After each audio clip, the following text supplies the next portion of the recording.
but still, you got to go out there, put last week's game behind you, and perform, because Texas knows this is still a huge opportunity for the Longhorns. Oklahoma better be careful today. That's the best defense in the Big 12 that they face. And also, we want to send out our best to Grant Calcaterra, tight end from Oklahoma, is retiring from football due to concussion.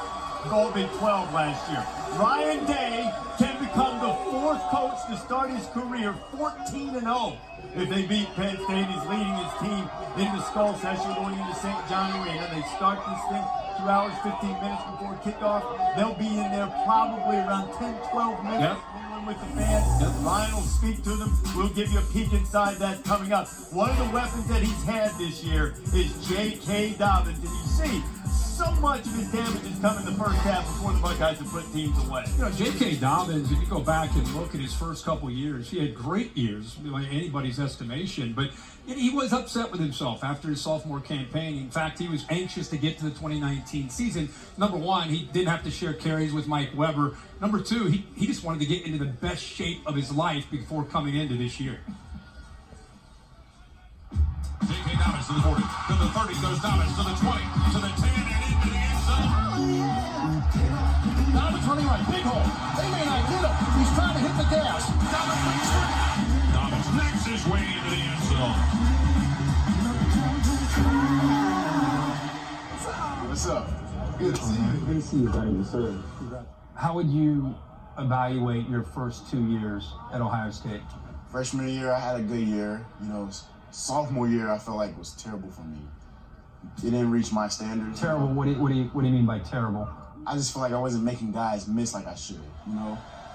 I'll maybe make one guy miss, but I wouldn't explode out of that missed tackle and go get 4 yards when it's supposed to be 1 yard. So that was my whole key to this offseason.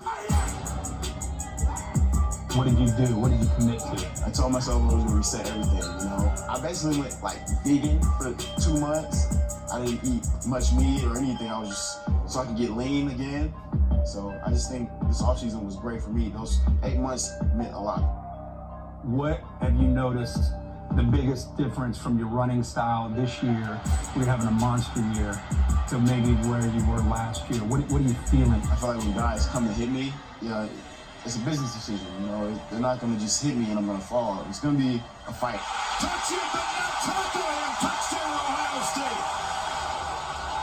How would you stack yourself up this year with the backs that are out there in college football? I'm gonna have to say I'm the best one, you know? People may disagree, but that's how I Well, that's how you should feel. But when you look at some of the running backs that have played at Ohio State, there's some ridiculous names. And your numbers are starting to put yourself up there with some names that are Hall of Famers. Even just hearing my name mentioned with Eddie George, Zeke Elliott, and Archie Griffin is just like surreal to me, you know? But right now, in the middle of the season, I can't really sit back and just think about it. So I'm just trying to keep going. And maybe one day, at the end of the day, I can sit back and be like, wow, maybe I am part of those guys. You know what you can't tell when you see him run is how physical and how strong he is. When you put your arms around him, his chest is this thick. He's 212 pounds. When he said he wanted to get into shape, went vegan, he went from 12% body fat, any of us would kill for that, down to 8% body fat. So he got leaner and more physical and faster, and we're seeing the results. By the way, we can't see it. Yeah. You don't see it anymore. I mean, he is jacked. Like a linebacker, bro. Yeah. He's thick dude, and he's quicker this year than he was last year. Oh, you've got to give a lot of credit to the strength and conditioning staff as well. And also Ryan Day. Whenever you have a guy who's a superstar athlete and he's starting to change some things, it takes a lot of commitment from a lot of people. To go vegan for 2 months, a lot of discipline. That's insane to me. I don't know how you do it. That's give him credit for to go vegan. That's next level. Training, we're used to training. We commit ourselves to something. All about the diet. We can do it, but that diet, very impressive. Yeah, he's put up great numbers, but now against the Penn State defense, leads the nation, gives up 2.2 yards per carry. You need something quick he'll have to do to be successful today. Well, here's the thing. He hasn't had many opportunities in the second half, but big games this year against Michigan State, Indiana for them, Cincinnati. He's putting up over 160 a game. Like, he's been lights out, breaking tackles. It's him and the dynamic duo with Justin Fields. Him going one way, him going the other way. Creates so much space, and then he breaks tackles. He'll have success against Penn State defense. All right, we're getting ready for the Skull Session inside St. John Arena. Earlier, Gene Wojciechowski caught up with Buckeyes head coach Ryan Day.